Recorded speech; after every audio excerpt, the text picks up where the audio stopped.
गीता जिज्ञासु परिवार के सभी भाई बहनों को मेरा सादर प्रणाम। आज हम, जैसा आप जानते हैं, मोक्ष संन्यास योग भगवत गीता का अंतिम 18वां अध्याय, उसके श्लोक क्रमांक 57 से आगे का विवरण ले रहे हैं।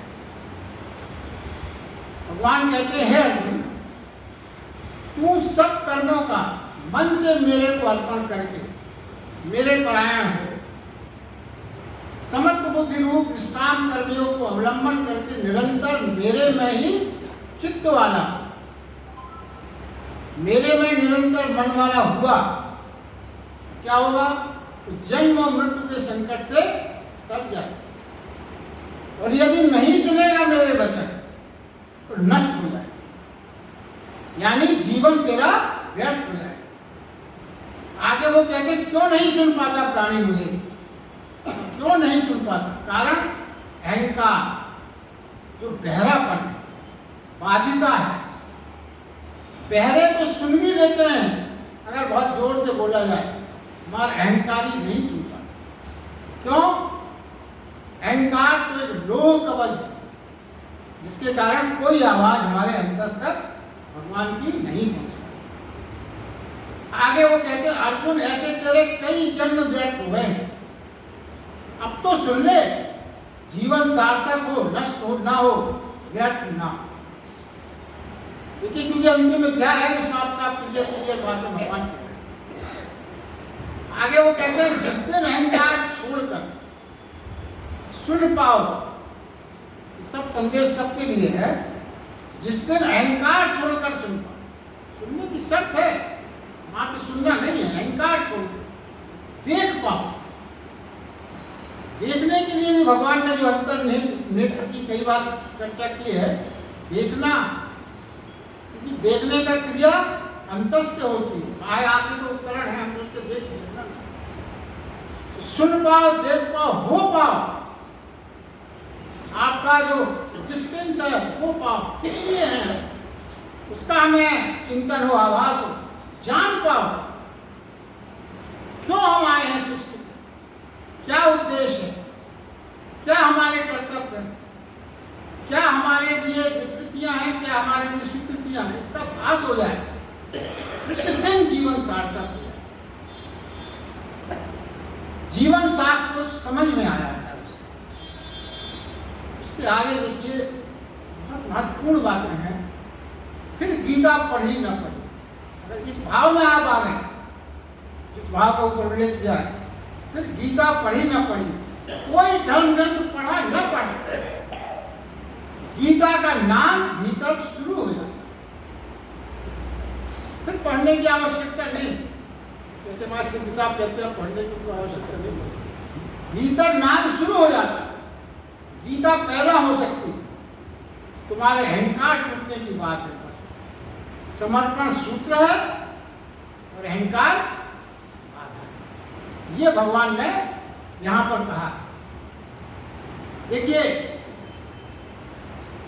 अब कुछ बातें इस अध्याय में, इस श्लोक के पहले प्रारंभ करने से पहले कुछ बात करना जरूरी है, क्योंकि हम अंतिम अध्याय में हैं।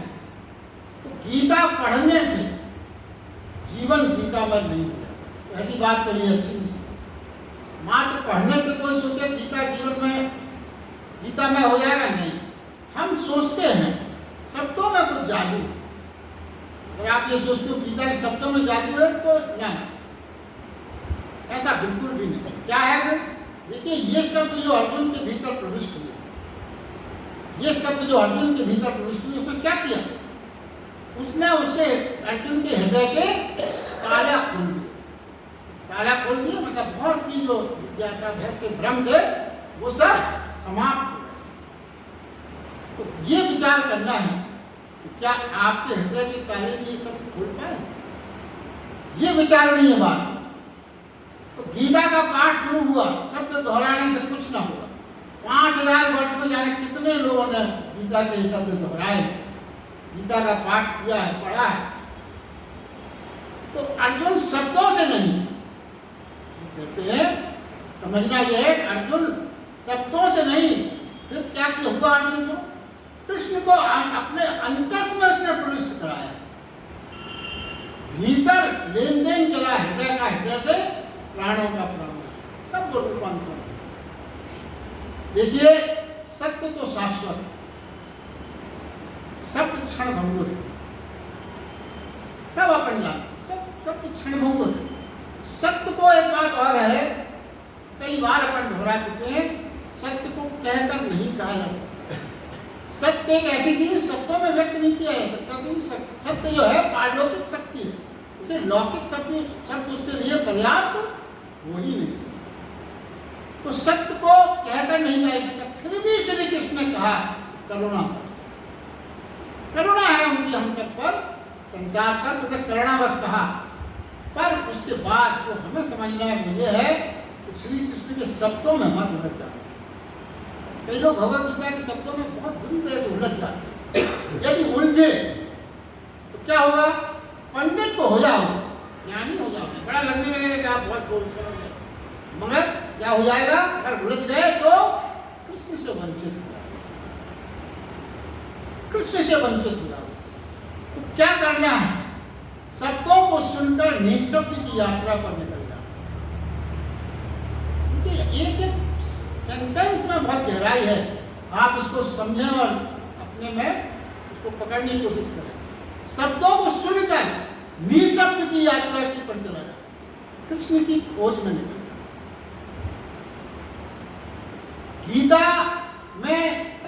गीता को झील में चांद का बना प्रतिबिंब है। चांद ऊपर है मगर झील में प्रतिबिंब बन जाता है, और उस प्रतिबिंब को यदि झील में छलांग लगा दोगे तो उलझ जाओगे। आपने झील में जो चांद का प्रतिबिंब देखा, उसकी पकड़ने के लिए आप छलांग लगा दोगे तो उलझ गया।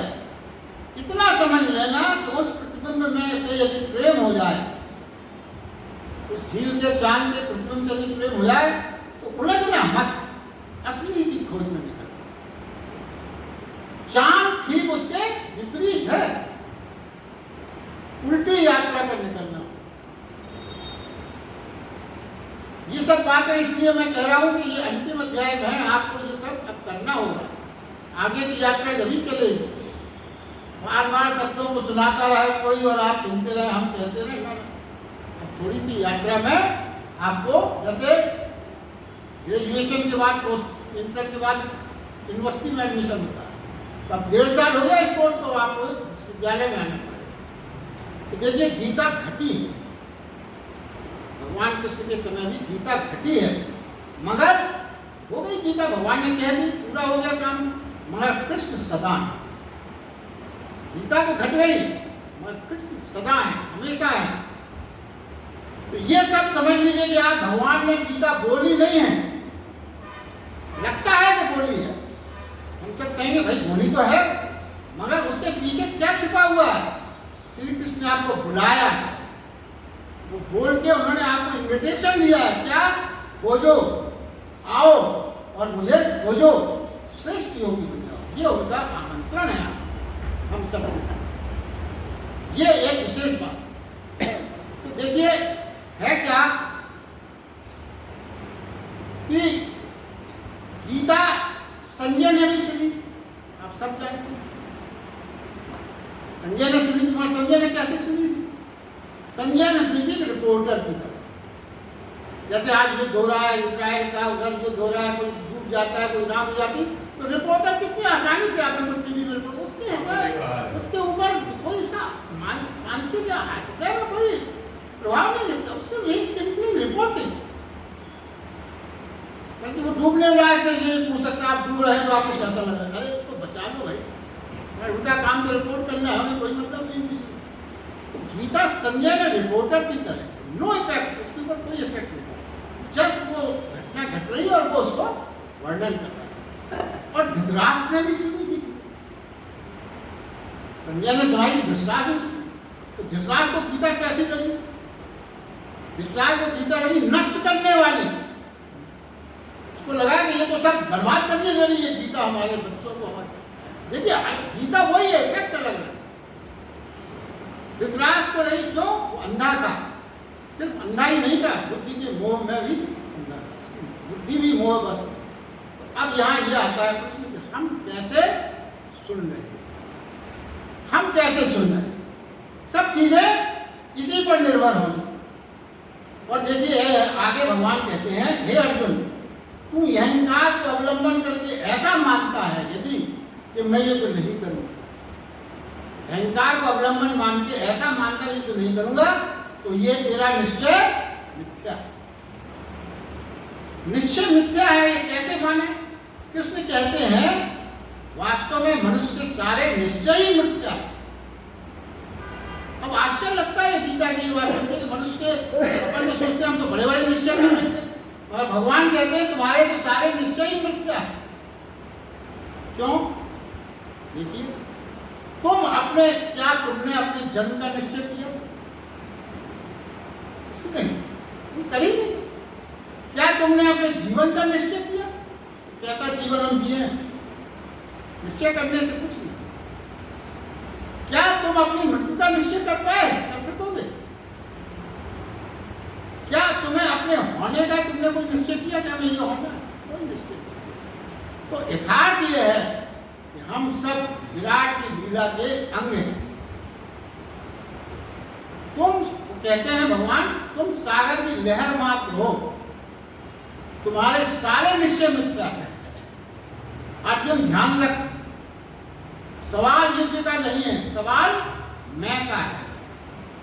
मैं युद्ध नहीं करूंगा, इस मैं का सवाल है।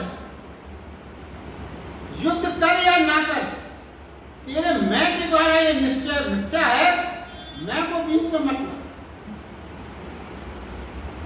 अर्जुन कहते हैं, अर्जुन तेरा ढंग क्षत्रिय है, तू क्षत्रिय है, तेरे संस्कार, तेरी वृत्तियां, तेरे मनोभाव क्षत्रिय है। लड़ना ही तू जानता है, भागने की कला तूने कभी नहीं सीखी। तू भागेगा यदि तो बड़ा बेहुदा समझ। क्यों कह रहे हैं ये सब भगवान कृष्ण? देखिए इसलिए कह रहे हैं, कारण है। कारण यह है कि मान लीजिए अर्जुन थोड़ी देर के लिए भगवान की ना सुनता, हालांकि उसने सुन ली, मगर ना सुनता और चला जाता पलायन करके, कहीं भी सन्यासी बन के बैठ जाता कहीं। मगर ये बात ध्यान रखिए, क्योंकि वो क्षत्रिय सन्यासी बन के बैठा, अगर सामने से वो किसी चीता और शेर को आके देखेता तो गांडी उठा के उसको मार। क्यों? उसकी मनोवृत्ति वैसी है। अगर कोई निकलता शोर मचाता हुआ वहां आसपास तो क्रोधित होकर खड़ा हो जाता, नहीं रह सकता शांत हो। क्यों? उसकी जो भाव है, स्वभाव है, मूल निष्ठा है, वो क्षत्रियता। तो वो कहते हैं तेरा ढांचा ही युद्ध हेतु है, युद्ध करना ही तेरी नियत है। और आदमी कभी भी अपनी निजता से परे नहीं जा सकता। तो कभी ना कभी कितना भी आप छुपाओगे, निजता प्रकट हो जाती है। जैसे कहानी आपने सुनी होगी, अकबर बीरबल की ये राय 15 भाषाओं की ज्ञाता। बोले कोई ये बता दे कोई मेरी मातृभाषा क्या है। 15 भाषा में उनका बेहद कमांड। बीरबल से कहा गया, बीरबल बोले साहब सुबह बताएं, कल बताएं, अभी क्यों नहीं? अब वो उनको एक अतिथि गृह में लिटाए, लेट गए। वो बीरबल रात में गए छिपके और एक डंडा लेकर उनको जोर से मारा, और जो उन्होंने प्रभाव में गालियां दी वो उनकी मातृभाषा में थी। दूसरे दिन उन्होंने दरबार में उनकी मातृभाषा बता दी। तो उसको बड़ा आश्चर्य हुआ पंडित को, बोले कैसे बता दी? फिर जब बहुत देर हो गई तब उसने बीरबल ने बताया, इस रात में हम ही आए थे। भाई जब आप बिल्कुल उस पोजीशन में होंगे निष्ठा वाली में, तो फिर आपके मुंह से वही बात निकलेंगे जो आपका निजी स्वभाव है। तो वो कहते हैं तेरा ये मैं तेरे युद्ध का हिस्सा है। और फिर एक बात है अर्जुन, जिस कार्य को तू मोह से नहीं करना चाहता, जिसको भी तू अपने पूर्व स्वाभाविक कर्मों से बंधा हुआ परवश करेगा, तू मोह के कारण नहीं करना चाहता मगर परवश करेगा, ऐसा हो नहीं सकता। तेरा मोह है, प्रियजन खड़े हैं, ना होते तो युद्ध में तेरे कोई झिझक ना हो। खड़े हैं सामने इसलिए कोई झिझक, कोई और होता युद्ध नहीं किया क्या उसने इसके साथ? किसी और युद्ध में उसको कभी ऐसा पलायन का या हिंसक होने की बात उसने पहले कभी नहीं की। इसी युद्ध में खाली इसलिए कह रहा है कि उसके प्रियजन सामने, और ये मोह ही है, तू कुछ अहिंसक नहीं हो गया है। यह मोह ही है जो ना मानने के लिए आग्रह कर रहा है। तू कह रहा है कि मैं बड़ा अहिंसक हो गया हूं, यह मोह ही है, इससे तुझे कभी मोक्ष मिलने वाला नहीं है, क्योंकि मोह तो एक विकार है, विकारग्रस्त व्यक्ति को कैसे मोक्ष मिलेगा? तू उल्टे गंगा बहाने का प्रयास कर रहा है, सारा खेल उसका है। देखिए भगवान ने बड़ी स्पष्ट घोषणा की, सारा खेल उसका, उसका मतलब परमात्मा का है। वह लड़ाना चाहता है तो लड़ाएगा, उसकी मर्जी होगी तो युद्ध से कुछ फलित होना होगा, इसीलिए युद्ध होगा। परमात्मा की वो बात अंत में कह रहे हैं, परमात्मा की अनन्य शरण में आ जा, मतलब निमित्त हो जाए, जैसा करना चाहते वैसा कर। अनन्य शरण का मतलब ये होता है कि हमें अगर किसी चीज की कोई जैसा समर्पण के बाद जैसा आदेश मिला वैसा, तो परमात्मा के अनन्य शरण में आ जा, परम शांति परम धाम को तू फिर पा सके। और अगर तुझे अहंकार से मोह से है तो तुम परम शांति को नहीं पा सकते। वो आगे कहते, देखिए बहुत सुंदर वाक्य है, तेरी अशांति युद्ध के कारण नहीं है, तेरे कारण है। जो ये तू समझ रहा है कि मैं ही सब करने वाला हूं, इस कारण है तेरी अशांति, युद्ध के कारण नहीं है तेरे। कोई तेरा नहीं, कोई तेरा नहीं, सभी उसके हैं, कोई तेरा नहीं।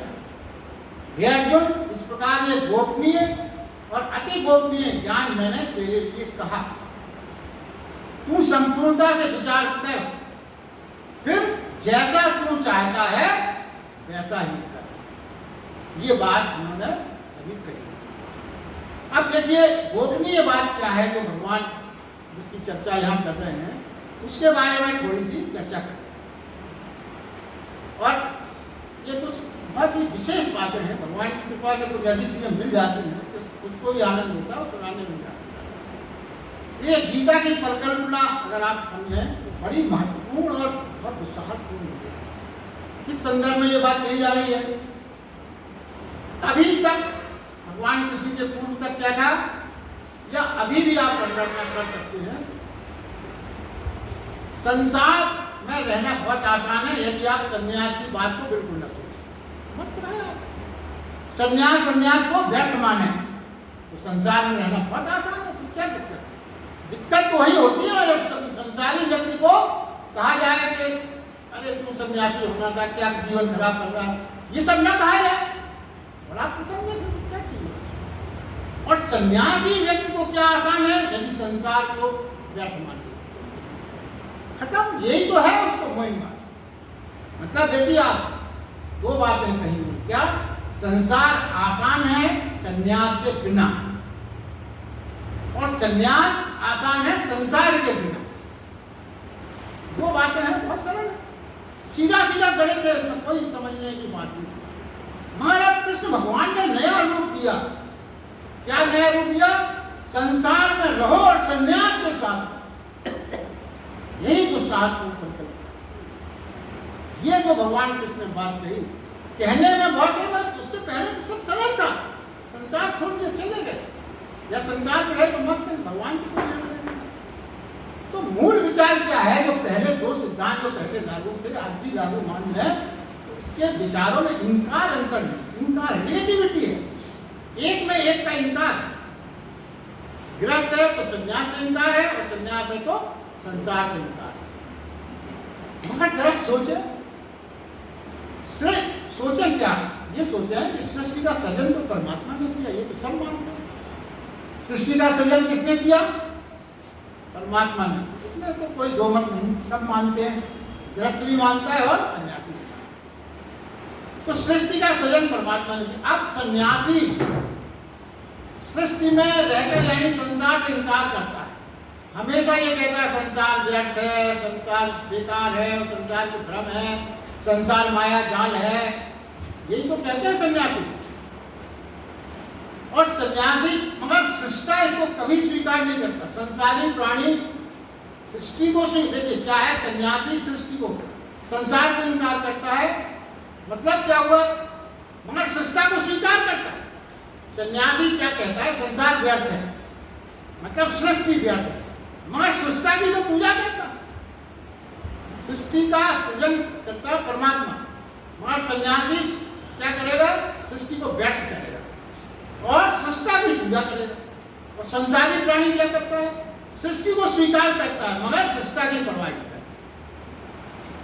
अब जरा ये सोचें कि सन्यासी के बार बार भी संसार को व्यर्थ कहने पर भी परमात्मा ने कभी संसार को नहीं छोड़ा।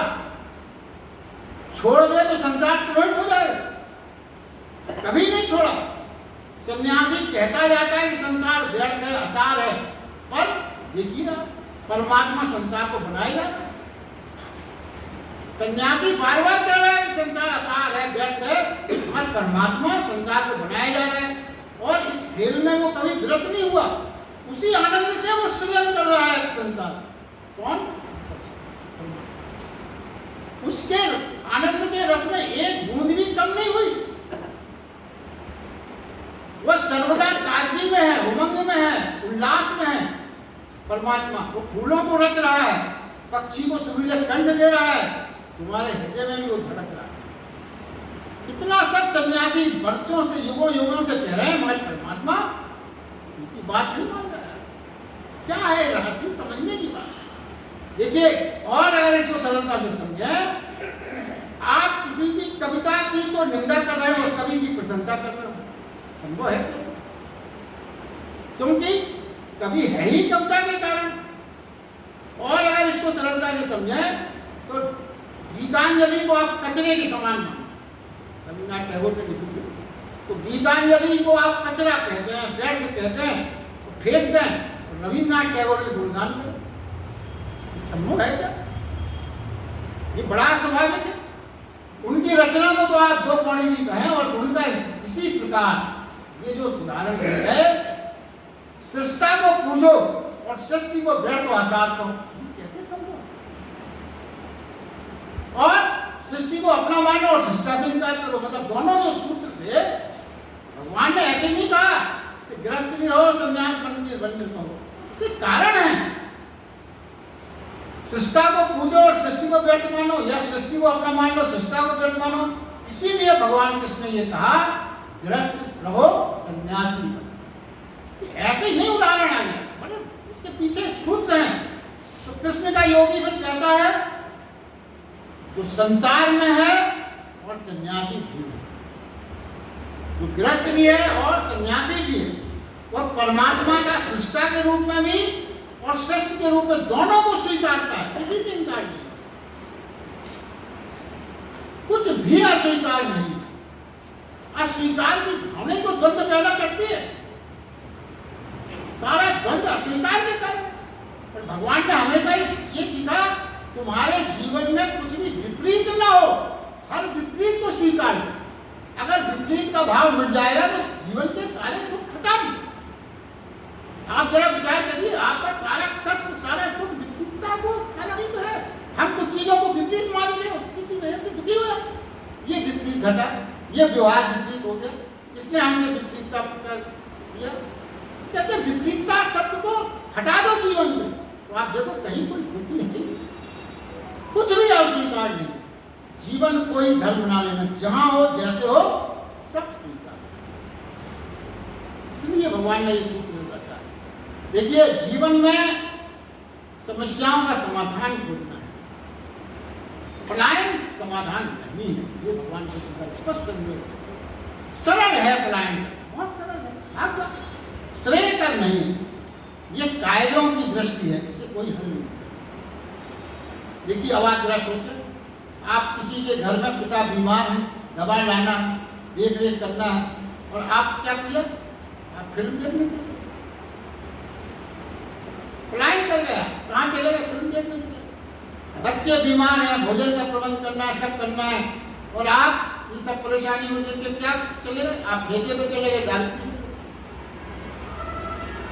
यही हो रहा है कि आप समाज को देखें, पत्नी परेशान है, इलाज कराना है, उसकी कुछ आवश्यकताएं हैं, और आप क्या कर रहे हैं? आप मंदिर जाके कीर्तन कर रहे हैं। ये जो बातें हैं ना, जीवन की मूल कारण ही है। वो ये कहते हैं, फिर आप अपने कार्यों को, और फिर क्या करता है आदमी? सबसे इससे आगे भी एक बात, वो ये है, इस सब को सही सिद्ध करने में ही वो अपनी सारी बुद्धि लगा देता है। अरे हम तो कीर्तन कर रहे हैं, सब ठीक हो जाएगा।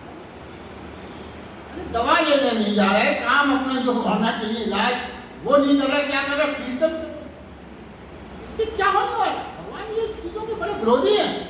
तो वास्तव में अगर देखा जाए तो भगवान की परिकल्पना क्या है, ये सब जो बातें कही जा रही है, तो भगवान का रहस्य क्या है, वो क्या चाहते हैं? वो ये चाहते हैं कि आपका घर ही मंदिर हो जाए, घर ही मंदिर हो जाए, आपका कर्म ही कर्म त्याग हो जाए, युद्ध भी धर्म युद्ध हो जाए। यही तो चल रहा है। जो भी जीवन के युद्ध है वो सब धर्म युद्ध हो जाए, संघर्ष भी समर्पण हो जाए, कुछ त्यागना ना पड़े और त्याग फलित हो जाए। सूक्ष्म बातें, ये सब बहुत सूक्ष्म बातें हैं, लगता है कैसे पूरी होंगी, लेकिन होना ही चाहिए, क्योंकि यही सत्य। उपनिषद शब्द के भी यहाँ पे जो आए ना, भगवान ने कहा कि उपनिषद के भी दो शब्द अर्थ हैं शास्त्रों में। एक तो है पास बैठना, सत्संग करना, और दूसरा उपनिषद का मान्य होता है गोपनीय तत्वों का समावेश। गोपनीय तत्वों का समावेश भी उपनिषद कार्य करता है, यही गोपनीय है। कुछ ऐसा, क्या गोपनीय है? ऐसा कहा जाना जिसके जानने के बाद कुछ जानने को शेष ना रहे, यही गोपनीय ज्ञान। कुछ ऐसा जान लेना जिसके बाद जानने को कुछ शेष ही ना रह जाए। ये घटना जो है वो कहा गया गुरु की उपस्थिति में होती है, मगर स्वयं घटित होती है। गुरु की उपस्थिति तो अनिवार्य है, मगर स्वयं घटित होती है, कोई कुछ नहीं करता। जब घटना घटित होने का समय आता है, देखिए आपने कई बार सुना होगा, कई वैज्ञानिक ऐसे थे जीवन भर वो करते रहे, मगर जो चाहते थे वो 5 मिनट में हो गया। एडिसन ने 20 वर्ष लगाए थे, जिसने बल्ब का और टेलीफोन का इसका जो आविष्कार उसने किया, मगर वो मिला तब 10 मिनट में मिला। जो ज्ञान था वो 10 मिनट का था। 20 साल की तपस्या, उसमें कोई काम की नहीं है संसार के लिए, वो 10 मिनट ही था। आत्मदीप तप में बैठा था, उसी क्षण उसको ज्ञान हो गया, वर्षों से लगा था। तो क्या है, घटना घटती है अनायास, उसका कहीं किसी से कोई संबंध नहीं होता। इसी में एक जैन कवि थे, उन्होंने देखा, कविता लिखी थी उन्होंने, उसका भाव यह है, एक झील के किनारे वो बैठे थे, शांत झील थी, ऊपर से बगुला का झुंड निकला। तो वो लिखते हैं कि बगुला की सारी इमेज झील में बनी। अब उस कविता का भाव इससे जुड़ा हुआ है, उन्होंने क्या लिखा, अपने भाव बता रहे हैं कि बगुलों ने झील के ऊपर से निकलने के पहले कभी ये नहीं चाहा था कि हम उसकी इमेज नीचे बने, उनको पता ही नहीं था। झील ने भी कभी ये नहीं चाहा था कि ऊपर की कोई फोटो हम अपने झील में उतार लें, मगर घटना घट गई। उनका सारा झील में उनकी तस्वीर, उनका बिंब बन गया। इस बिंब बनने की चाह ना तो झील की थी और ना बगलों की, मगर फिर भी घटना घटी। तो ये जो समर्पण की घटना, ऐसी घटना घट जाती है, प्रयास अपने आप इसमें महत्वपूर्ण नहीं हो जाता। तो वो कहते हैं जब मन में कोई विचार न हो, निर्विचार, तभी सही विचार पैदा होता है। झील की तरंगे हैं, चांद का बिंब खंड खंड होगा तो नहीं दिखेगा। झील में यदि तूफान है तो खंड खंड रहेगा, और झील शांत है तो फिर लहरें अपने आप हो जाएंगी। तो ये बात जो है महत्वपूर्ण है। आगे भगवान ने ये कहा, इतना अगले श्लोक में है, इतना कहने पर भी क्या हुआ, भगवान को उसका अर्जुन से कोई उत्तर नहीं। तो फिर क्या हुआ, भगवान ने फिर कहा, गोपनीय रहस्य वचन तू फिर सुन। क्यों? क्योंकि हे अर्जुन तू मेरा अतिशय प्रिय है, इसलिए तू फिर सुन, ध्यान दे। कहते हैं जीवन यात्रा बहुत बारीक है, विचित्र है। कैसी? नीचे से ऊपर चढ़ने में, देखिए बहुत महत्वपूर्ण बात है, नीचे से ऊपर चढ़ने में इंच इंच चढ़ना पड़ता है, वर्षों लग जाते हैं, बनाने में सालों लग जाते हैं। जब आप अपने व्यक्तित्व का, अपने कोई भी ऊंचाई हो, आपको पाना हो, बहुत स्नेह स्नेह हो पाता है, बहुत प्रयास करना पड़ता है। और फिर गिरने में वर्षों नहीं लगते, कुछ मिनटों में नहीं जाते। यही जीवन का रास्ता, यही जीवन की बात है। तो नीचे गिरना तेजी से है, होता है और बहुत सरल है, ऊपर जाना दूर है। अर्जुन समझ गया होता तो फिर क्या कहता है वो, आपकी मर्जी, मेरी मर्जी खत्म, अब उसकी मर्जी, वह चुप है, तो सोच रहा है, अभी भी तो सोच रहा है। तो गीता में मार्ग एक संदेश तो यह है, शिष्य थक जाए, शिष्य थक जाए मगर गुरु नहीं थकता। कृष्ण भगवान कहीं नहीं थके,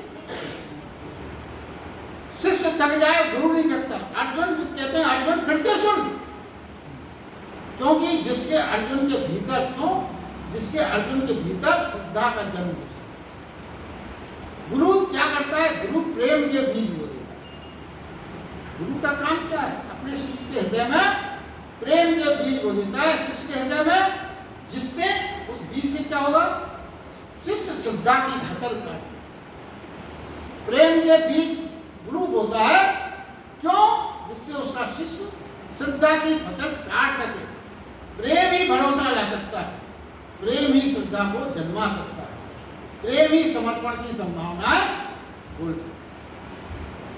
देखिए, जब शिष्य को यह विश्वास हो जाए कि गुरु का प्रेम अतिशय है, असाधारण है, जब यह विश्वास शिष्य को हो जाता है गुरु का प्रेम अतिशय है, असाधारण है, तभी श्रद्धा का जन्म होता है। बाकी तो सब दिखावटी है, गुरु जी आपके प्रति हमें पूरी श्रद्धा, ना, ये सब नहीं। जब तक आपको ये महसूस ना हो जाए, लेकिन समर्पण सोच विचार कर नहीं होता है। वहां ने बार बार ये बात गीता में कही, विचार अगर आपने सोच विचार के किया तो कभी आपका विचार बदला तो समर्पण आप वापस नहीं दे सकते। समर्पण तो अलग चीज है। देखिए, अब आप गीता में अपन ने बहुत समर्पण के बारे में सब कुछ ऐसा आया है कि समर्पण की चीज है, तो इसके बारे में आज थोड़ा सा अलग टाइप का आपको संदेश है, उसको आप ध्यान से समझिए। समर्पण क्या है, इसका सही रूप में रखने का प्रयास है। देखिए, पहली बात तो यह है कि समर्पण एकदम नहीं हो जाता, बहुत तैयारी करना पड़ता। पूर्व तैयारी जब आप करते हो तो वो रिहर्सल माना जा सकता है, समर्पण नहीं है, एकदम से नहीं घटे से हो जाता। रिहर्सल को आप समर्पण मत मानो। देखिए, इंच अहंकार को काटना पड़ता, इंच, तभी समर्पण होता है। देखिए, फिर समर्पण की पूर्व तैयारी क्या है, तैयारी भस्म साधना है, उपासना है, ध्यान है, सेवा है, तपस्या है, श्रद्धा से अंतर का रूपांतरण करना पड़ता है, स्वयं को तपाकर अंतर से मिटाना पड़ता है, अपने को मिटाना पड़ता है। क्या अपने को मिटाने मतलब अहंकार को मिटाना। तब यदि चाहे कहीं, अब कोई देखिए, एक ग्रुप यहाँ, एक मान लीजिए सज्जन गए, उन्होंने देखा कि उनके शिष्य से कोई ध्यान कर रहा है, उपासना कर रहा है, साधना कर रहा है, तपस्या में लगे हैं बहुत से लोग।